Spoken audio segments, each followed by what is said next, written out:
ये जन आंदोलन उतना ही जरूरी है जितना हमारे लिए खाना जरूरी है, क्योंकि ये मत, इस मत के अधिकार से ही कोई प्राइम मिनिस्टर या मुख्यमंत्री या एमपी या एमएलए बनता है। तो अगर हम जिसको वोट देते हैं उसको वोट न जाके किसी और को वोट चला जा रहा है तो हमारे मताधिकार का हनन किया जा रहा है। आदाब, सलाम, मैं हूं शाहिद सलाम। आप देख रहे हैं friends media vision. EVM machine यानी इलेक्ट्रॉनिक वोटिंग मशीन से वोटिंग नहीं होनी चाहिए, बैलेट पेपर से वोट होनी चाहिए। 31 जनवरी को इसी के लिए एक प्रदर्शन होने जा रहा है दिल्ली में।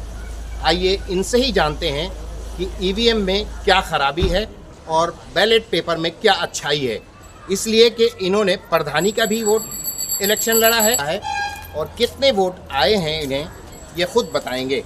सर, क्या नाम हुआ आपका?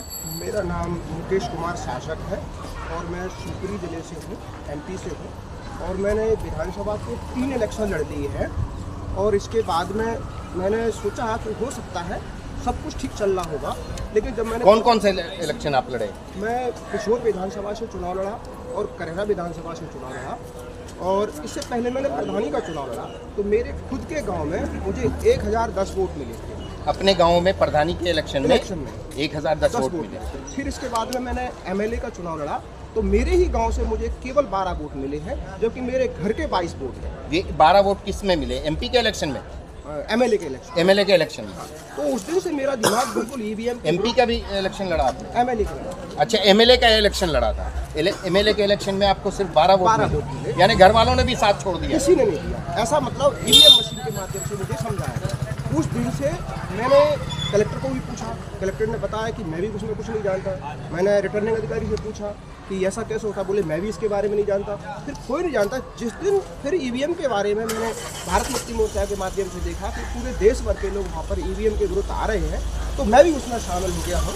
और जब तक ईवीएम मशीन नहीं हटेगी, भारत का कोई भी व्यक्ति जिसको जनता जिताना चाहती है वो चुनाव नहीं जीतेगा। और जिसके लिए जो जो अधिकारी लोग होते हैं, चुनाव आयोग के लोग होते हैं, जिसको वो चाहते हैं उसको वो जिता देते हैं। पब्लिक कुछ नहीं कर सकती। इसलिए जब तक ईवीएम मशीन नहीं हटेगी, जब तक हमारी एक भी समस्या का समाधान नहीं होने वाला है।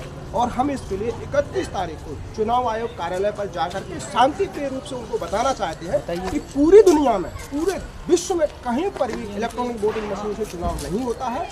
बैलेट पेपर से चुनाव कराइए, क्योंकि बैलेट पेपर से चुनाव होगा तो जनता जिसको चाहती है उसी को वोट देगी और फिर इसके बाद में लोकतंत्र स्थापित हो पाएगा। 31 जनवरी को आप क्या क्या करने जा रहे हैं? ये इस पर्चे में जो लिखा हुआ है इसके बारे में कुछ हमारे जो व्यूअर्स हैं उन्हें शॉर्ट बताएं कि क्या क्या करने जा रहे हैं आप? 31 तारीख को एक तो पहले सुप्रीम कोर्ट ने साबित कर दिया है कि वोटिंग मशीन से जो चुनाव होता है वो निष्पक्ष और पारदर्शी नहीं होता है।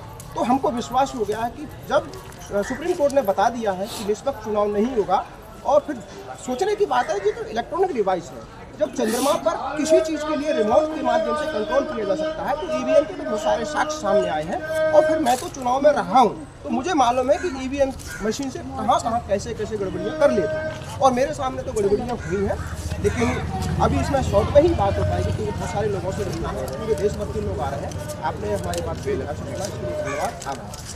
दोस्तों, आप क्या कहते हैं? इलेक्ट्रॉनिक वोटिंग मशीन से वोट होना चाहिए या बैलेट पेपर से? इसलिए कि आपने देखा ये प्रधानी का भी इलेक्शन लड़े, एमएलए का भी इलेक्शन लड़े और एमएलए के इलेक्शन में इन्हें कितने वोट आए और प्रधानी के इलेक्शन में कितने वोट आए। दोस्तों, इस वीडियो को जितना ज़्यादा से ज़्यादा हो सके शेयर करें और 31 जनवरी को दिल्ली के इस सभा में ज़रूर शामिल हों। हम लोग एक बड़ा प्रोटेस्ट करने वाले हैं और ये प्रोटेस्ट भारत मुक्ति मोर्चा के राष्ट्रीय अध्यक्ष माननीय वामन मेश्राम साहब के नेतृत्व में होने वाला है। 31 जनवरी को पूरे देश भर से लाखों की संख्या में 5 लाख 7 लाख लोग भी इकट्ठा होने का हम अनुमानित आंकड़ा लगा रहे हैं कि 5 से 7 लाख लोग इकट्ठा हो सकते हैं। पूरे देश भर में ईवीएम के खिलाफ लोग हैं, लेकिन चुनाव आयोग इस चीज को मानने के लिए तैयार नहीं है, क्योंकि वो प्रेशर में काम कर रहा है। ये कारण है, इसीलिए हम चुनाव आयोग को ये बता देना चाहते हैं कि इतने सारे लोग जब ईवीएम के खिलाफ हैं तो आप ईवीएम को बैन करके और बैलेट पेपर को लागू करें। इसीलिए 31 तारीख को ये विशाल महामोर्चा जंतर मंतर पे बुलाया गया है। 31 मार्च को आपकी जो ये सभा है, आप क्या करेंगे उसमें हमारे जो व्यूअर्स हैं उन्हें बताएं, इसलिए कि काफ़ी संख्या में आप बता रहे हैं कि काफ़ी संख्या में लोग पहुंचेंगे वहां, तो वहां कौन कौन से कार्यक्रम होंगे और क्या क्या करेंगे आप, वो हमारे दर्शकों को बताएं। 31 तारीख को हम लोग इकट्ठा होंगे जंतर मंतर पे, और वहाँ से हम लोग प्रोटेस्ट लेके चलेंगे, मार्च लेके चलेंगे चुनाव आयोग के कार्यालय में। और चुनाव आयोग का जो कार्यालय है, इलेक्शन कमीशन ऑफ इंडिया जो है, हम लोग उसी को घेर के बैठने वाले हैं, हम लोग उसका घेराव करने वाले हैं। हम लोग नहीं चाहते, इंडिया की जो जनता है, इंडिया की जो पॉपुलेशन है, वो नहीं चाहती है कि बैलेट पेपर ईवीएम से चुनाव हो, वो चाहती है कि बैलेट पेपर से चुनाव हो। इसीलिए हम ये बिल्कुल एकदम शांतिपूर्ण मार्च हम लोग करने वाले हैं। दोस्तों, इस वीडियो को जितना ज़्यादा से ज़्यादा हो सके शेयर करें और 31 जनवरी को ज़रूर इस सभा में शामिल हों। यहाँ तक कि उदाहरण के तौर पर हिटलर भी ऐसे रहे हैं कि हिटलर को हराने के लिए जब जनता रोड पर आई और जब जन आंदोलन हुआ, तब जाके हिटलर को हार मिली। तो इसीलिए अगर हमारे देश में कोई हिटलर बनने की कोशिश कर रहा है तो उसके खिलाफ सिर्फ जनता ही लड़ाई लड़ सकती है। और ईवीएम को हटाने का जो विरोध हमारा है, जो भारत मुक्ति मोर्चा के तहत माननीय वामन मेश्राम साहब के नेतृत्व में जो जन आंदोलन होने जा रहा है 31 जनवरी 2024 को, हम जंतर मंतर पर एकत्रित होंगे और वहां से चुनाव आयोग का घेराव करने के लिए एक मार्च निकालेंगे, जिसमें कई लाख लोगों की संख्या होगी। तो हम सभी लोगों को वहां पर जाके एकत्रित रहना है और चुनाव आयोग को बताना है कि ईवीएम चोर है और चुनाव आयोग चोरों का सरदार है, क्योंकि ये चोरों का सरदार हमारे वोट का या मताधिकार का हनन कर रहा है, जिसके लिए अब हम रोड पर उतर रहे हैं और जन आंदोलन कर रहे हैं। और ये जन आंदोलन उतना ही ज़रूरी है जितना हमारे लिए खाना ज़रूरी है, क्योंकि ये इस मत के अधिकार से ही कोई प्राइम मिनिस्टर या मुख्यमंत्री या एमपी या एमएलए बनता है। तो अगर हम जिसको वोट देते हैं उसको वोट न जाके किसी और को वोट चला जा रहा है, तो हमारे मताधिकार का हनन किया जा रहा है।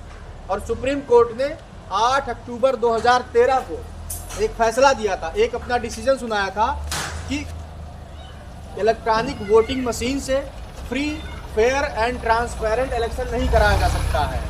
उसका बात एक यही उपाय है कि अगर हम निष्पक्ष चुनाव कराना चाहते हैं तो बैलेट पेपर से चुनाव करवाएं, क्योंकि जापान जो बहुत विकसित देश है, जो भारत देश को इलेक्ट्रॉनिक वोटिंग मशीन बेचता है, वो खुद अपने देश में बैलेट पेपर से इलेक्शन करवाता है। तो आखिर हमारे देश में ईवीएम से इलेक्शन क्यों हो रहा है? क्योंकि तानाशाहों को अपनी सरकार बराबर बनानी है। हम लोग बेवकूफ़ हैं, हम लोग इस देश को अपनी जीडीपी बढ़ाने में योगदान देते हैं, सुबह शाम टैक्स देते हैं, इसके बावजूद अगर हम किसी को वोट देने जाते हैं, देते किसी और, चला किसी और को जाता है। तो हमारी पूरे जनता की यही एक मांग है कि हम लोगों का जो इलेक्शन का अधिकार है, वोट देने का अधिकार है, वो बैलेट पेपर से होना चाहिए। अब आप अपनी राय बताएं कि आखिर इलेक्शन वोटिंग मशीन से होना चाहिए या बैलेट पेपर से? तो अब देखिए, सारी जनता कह रही है कि बैलेट पेपर से चुनाव होना चाहिए। तो हम सभी को बैलेट पेपर का सपोर्ट करने के लिए और ईवीएम का विरोध करने के लिए 31